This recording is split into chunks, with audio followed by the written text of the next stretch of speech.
About 50 years ago, an astronaut returning from the moon experienced things that he couldn't find a scientific explanation for. So, with some colleagues, he launched a new science focused on the mind and how it works in the body and across space and time. It's the field of Noetics, where the tools of modern science are used to help us understand how what we think and feel affects us and the world around us. Now, this is Dr. Ruth Miller's Noetic Moments from the studios of KXCR Community Radio in Florence, Oregon.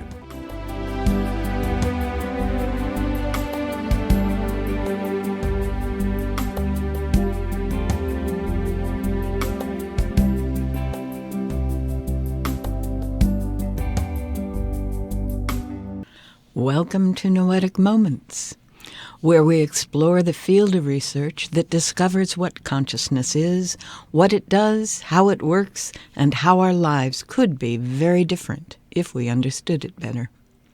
I'm Ruth Miller, a longtime student of consciousness studies, cybernetics, and anthropology, and through this series of programs, I'm introducing some of the people whose work has defined this field of research, and I'm explaining some of their ideas and experiments.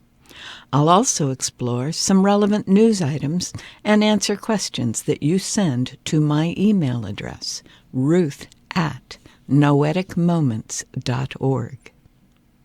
Now, in the world of medicine and psychology, consciousness is defined as being awake and aware, knowing what's going on around us. But in the field of noetics, consciousness is much more. It's the processes and products of mind, both in our awareness and outside of it. It's profound human experiences that shape our lives. And ultimately, it's beginning to look like consciousness is what connects us all. Now, so far in this series, we've looked at a number of models of what consciousness is and how it works. We started with Sigmund Freud and Carl Jung's ideas from the early 20th century, and then Charles Tart's 1960s descriptions of the various states of consciousness. Then Julian Jaynes, who related consciousness to the separation of right brain and left brain hemispheres. We went on to look at some of the field models of mind that have been developed by folks like Kurt Lewin, Rupert Sheldrake, and others, trying to explain how it is that mind affects and is affected by the body and other things faster than nerve signals can travel. Which brought up how quantum mechanics relates to consciousness, as described in the work of David Bohm, Dana Zohar, and Amit Goswami. We also looked at the global brain, or noosphere, as described by Peter Russell, Teilhard de Chardin, and Ervin Laszlo.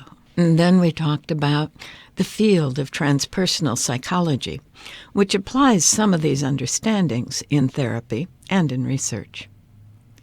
We went on to look at the work of Bruce Lipton and Candace Pert, who have described how hormones act as molecules of emotion and lead to a biology based on our belief. And what is increasingly called coherence, that state of consciousness in which the heart, the mind, and the emotions are all in alignment, helping the whole body and mind system to function more smoothly and effectively.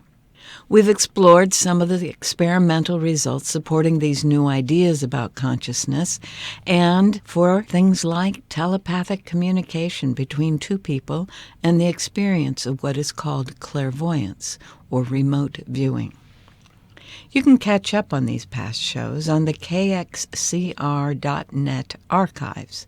You'll need to click on that little cloud up in the banner at the top of the screen. And on our website, www.noeticmoments.org, where you'll also find links to clips and books and authors that I mention or use here on the show. Our topic for today is generally called mind over matter. And I think we're going to start with a redefinition. And I want to start with the notion that matter isn't something solid out there. Matter is energy vibrating at a slower pace than other forms of energy. Let me let someone else explain this to you. The theory of relativity and quantum physics have both shown that energy is more fundamental than matter. The pioneers of quantum physics in the early 20th century, Max Planck, Albert Einstein, and others, all came to the same conclusion, that everything is energy, and that somehow consciousness is intimately intertwined with it. And yet this insight seems to have been lost since then. Physicists are still chasing the fundamental particle and focusing on material phenomena rather than focusing on what energy is, how it forms matter, and what other forms can it take. And modern science is still largely ignoring the role of consciousness, despite the observations of quantum phenomena that strongly suggest that consciousness is intimately related to the nature of reality. The accomplished English physicist, astronomer, and mathematician Sir James Jeans had this to say: "I incline to the idealistic theory that consciousness is fundamental, and that the material universe is derivative from consciousness, not consciousness from the material universe. In general, the universe seems to me to be nearer to a great thought than to a great machine.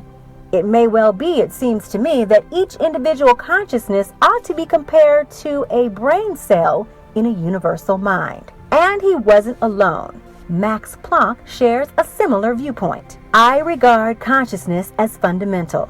I regard matter as derivative from consciousness. We cannot get behind consciousness.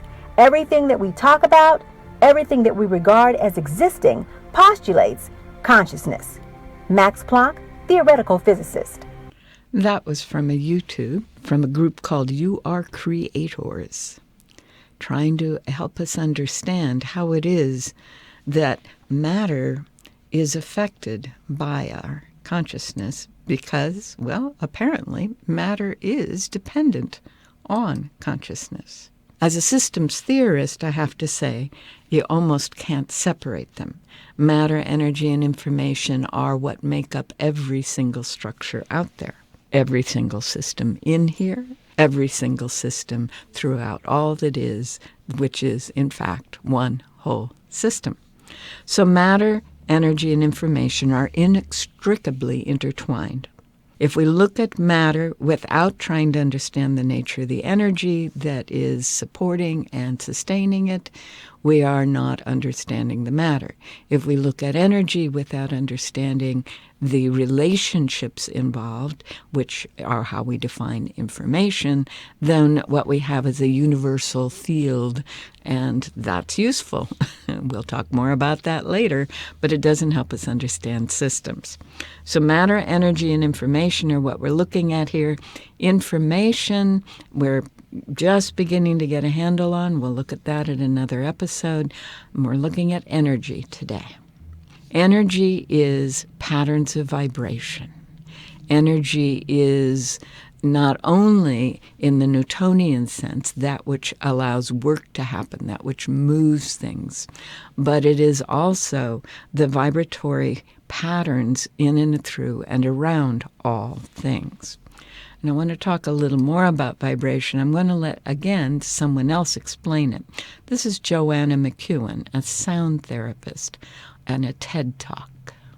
I would like you to consider that we live in a vibrational universe.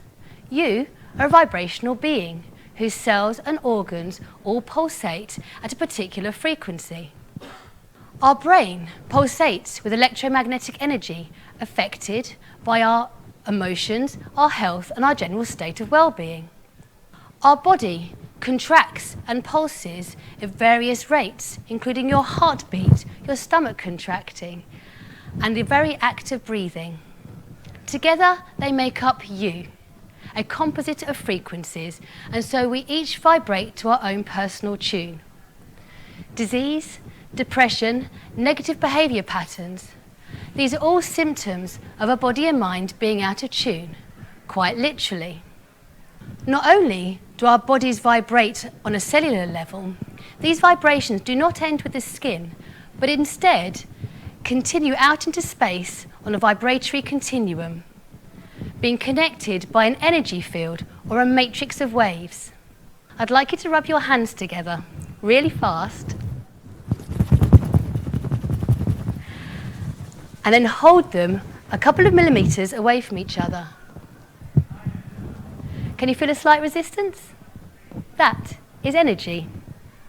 Nikola Tesla said, if you want to find the secret of the universe, you need to think in terms of energy, frequency, and vibration. If an energetic force is struck at the same resonant frequency as another object in a vicinity, the vibrations will cause the second object to begin vibrating. In terms of how you experience the world, the energy and vibration you give off is met and reflected back. We can feel this on an emotional level when we say that somebody's on our wavelength or we feel in tune with a personal situation. Why is this important? Well, if your internal vibration is one of anxiety, depression, anger, the life experience you have may very well provide you with people and situations that reflect this back at you, thereby reinforcing the feeling and so creating a circuitous negative experience of life. Tuning into different radio waves, tuning into the waves that are around us all the time. TV waves, radio waves, light waves, sound waves, many of which we have no idea are happening. We're in a sea of waves moving all different speeds and directions. And the question is, what kind of alignment, what kind of tuning in is going on? If you want to understand how the mind works with matter, we need to understand how the mind works as a vibratory system in a sea of vibrations. As the vibrations are more and more dense and intense, we see objects. We perceive that energy structure as matter. Energy is literally dispersed across the universe everywhere all at once. As that pattern is not coalesced into a particle, has not collapsed into a particle, we may not ever perceive it unless we have instruments that are tuned to their particular frequency of vibration. A couple weeks back, we talked about coherence. Coherence is really about vibration. When the mind is working at a pulse level, a vibratory level, that is harmonic with the vibrations of the heart and harmonic with the vibrations of other parts of the body, then the body and the mind, and ultimately, because that is the hormones secreted by the mind and sent to other cells that determines the harmonics of the cells, ultimately the whole body-mind system becomes one coherent, effective functioning system. That's about vibration. Now the same talk, Joanna, talks about the relationship between healthy cells and unhealthy cells in terms of vibration. I'll let her share. Through the study of microcymatics and sonocytology, we are now able to hear the difference between a healthy and unhealthy cell. According to Gardner Snook of Manchester University, the difference between a healthy cell and a cancerous cell is like two very large orchestras all playing their instruments at the same time, but in the cancerous orchestra, the tuba is horribly out of tune. In the following two clips, you can hear the difference between the healthy pulsations of a yeast cell and the high-pitched frequency of one that is stressed.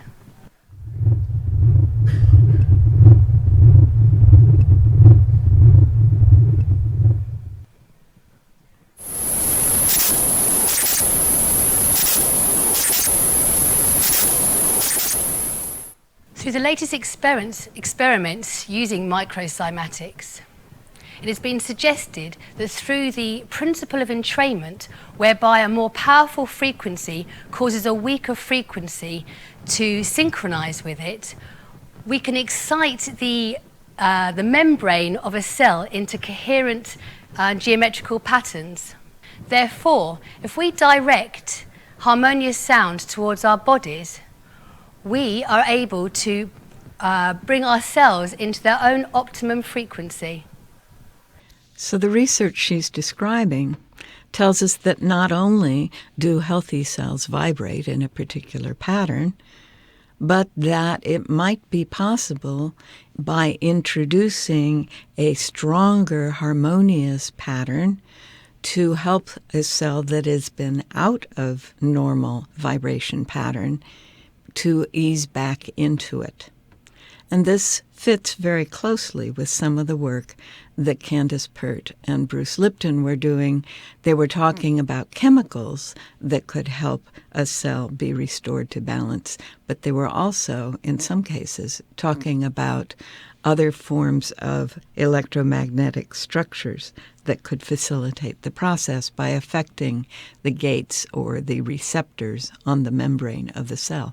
Vibration, then, energy, is what we are working with. When we say mind over matter, we're really saying the vibration of mind and the vibration of that which is showing up as matter.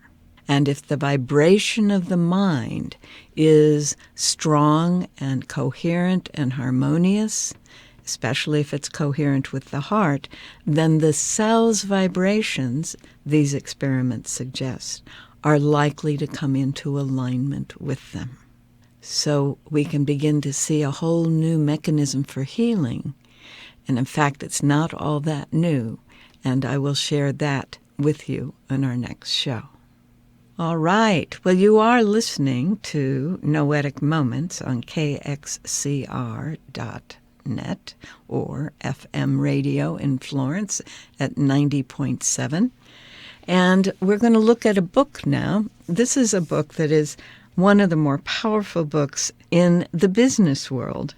A woman named Penny Pierce, and that's P-E-I-R-C-E, Pierce, has written a book called Frequency. She wrote an earlier book called The Intuitive Way, and this one came out a few years later. It's about 10 years old now. It's Frequency, the Power of Personal Vibration.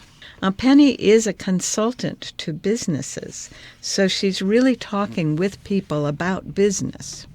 She helps us understand that our frequency may be something that we haven't been in touch with but can learn to. Some of the chapter headings in this book: our phoenix-like transformation, living among the frequencies, becoming aware of your feeling habits, freeing yourself of negative vibrations, feeling your home frequency, feeling into life with conscious sensitivity, mastering relationship resonance, finding upscale solutions, choices, and plans, creating a high-frequency life, accelerating toward transparency. She has a glossary, and each of her chapters include some specific stories and data and how-tos. So, for example, in finding upscale solutions, choices, and plans, she starts out talking about a particular person as a consultant, and she says a new kind of vibrational problem solving can make your life easier. Seeing yourself, she says, as vibrational and working with frequency principles changes the way you arrive at solutions, plans, and goals. In this new way of finding answers, you make decisions based on the soul's criteria, not the ego's, and don't depend on yourself alone to make every decision. You no longer define situations merely as good or advantageous, or bad or problematic. In the old way of solving problems, we isolated a problem, stopped its flow, and focused all our attention on making it change into something we like better. She goes on, once your awareness has opened in the transformation process, see everyone and everything as inside you, in the moment, connected and cooperative. Answers are right there. Resources appear as you need them. She goes on, you can transform the way you see problems, very specific, what solutions feel like in the realm of intuition, and some try this and how-tos. Quite a few try-thises in this chapter. And ultimately, toward the end of the chapter, she says, flow so your problems dissolve. Living is moving. The roller coaster takes you from wave to particle, from movement to pause. The wave brings flow and the joy of release. The pause makes you aware of self, your individuality, plurality, and unity. Wave and pause, expand and recenter, separate and reunite. And she goes on to say, you have learned an unhealthy habit of using the mind incorrectly. You are in a wave, and the mind states, life is energy and I am motion. Then, when you pause and become a particle, the mind thinks it must re-describe. Life is a solid and I am a finite individual. When you move on to be a wave again, the mind feels pressured to change the definition back to flow, and so on. She suggests that we can relax into this flow and simply, quote, be with this moment's experience instead. And that's the end of that section on problem solving. And the next section is creating a high-frequency life, and you can imagine what that is showing up as. But she points out, and I'm here on page 213, it is attention, interest, that causes energy to materialize.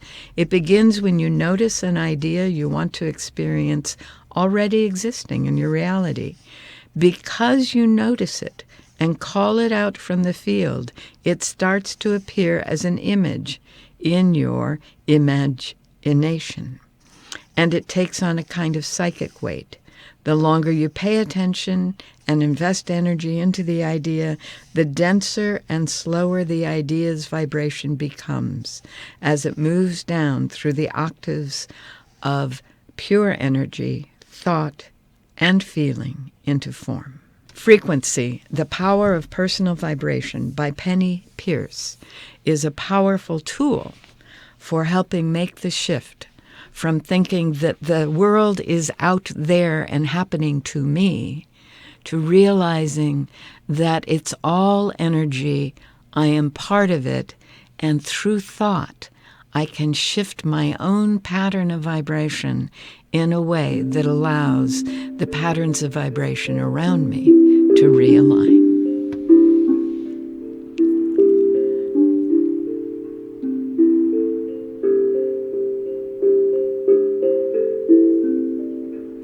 You are listening to Noetic Moments on KXCR 90.7 on the FM dial, and that sound tells me we need to look at what's going on in the world today and what you, the listeners, have told me you're curious about. And what I'm hearing about over and over again is, how is it that what I am seeing and experiencing out there could possibly be related to what's going on in my own inner world?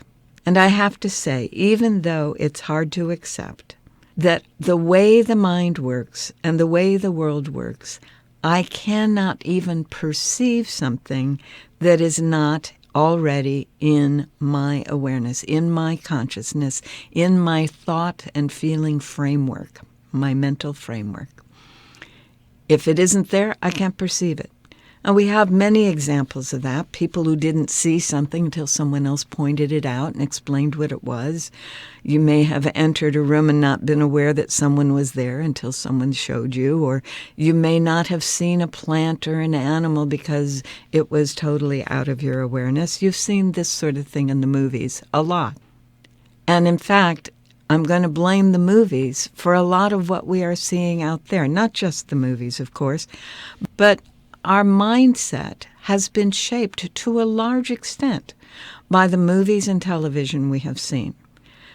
This past 100 years, since movie theaters and later television and now computers and computer games, has been the only time in the history of humanity when a story that included violence, that included an intense climax and a denouement of some kind was something that people were immersed in hour after hour, day after day, week after week, 24/7, 365. Even when people are at work, I know many people who are also listening to or watching some kind of story going on in and around and between doing their job. Isn't that fascinating? And I have to say that more than any single thing has shaped our mental framework to accept the possibility that the world around us is something that includes intense climaxes with very powerful, dangerous moments and heroes showing up or not showing up, and more distress and fear and anxiety than any previous generation in humanity has ever known. This past 100 years has shaped our experience of the world today. And so when my students ask me, well, what can I do about that? I suggest a very difficult thing to do, actually. 21 days of no media. No newspaper, no radio, no TV. I'm sorry, KXCR. No video games, no YouTubes. You can read a book, but try to read books that are supportive of this harmonious vibration we've been talking about today. If you can bring yourself to do that, you will find that you will be experiencing a very different world at the end of that 21 days. Well, that's it for today's show. The next time we get together, we'll be looking at more of the research being done in an attempt to understand what consciousness is, what it really does, and how we can experience life differently when we understand it and use it fully. We're out of time for today, but remember, you can always continue the exploration on our website, www.noeticmoments.org, where there's a list of the titles and other resources we refer to on the show, along with archived past shows, and where you can send me your comments and questions, which I will do my best to get answered the next time we're on the air. For now, thanks for joining me here on Noetic Moments at KXCR Community Radio, 90.7 FM in Florence, Oregon. Have a great week. You've been listening to Dr. Ruth Miller's Noetic Moments. This program is produced in the studios of KXCR Community Radio in beautiful Florence, Oregon, supported by you, our listeners. Our theme music is Tumbling Planets, composed and performed by Jeff Lovejoy. To hear this program again or learn more about Noetic Sciences, search our website, www.noeticmoments.org.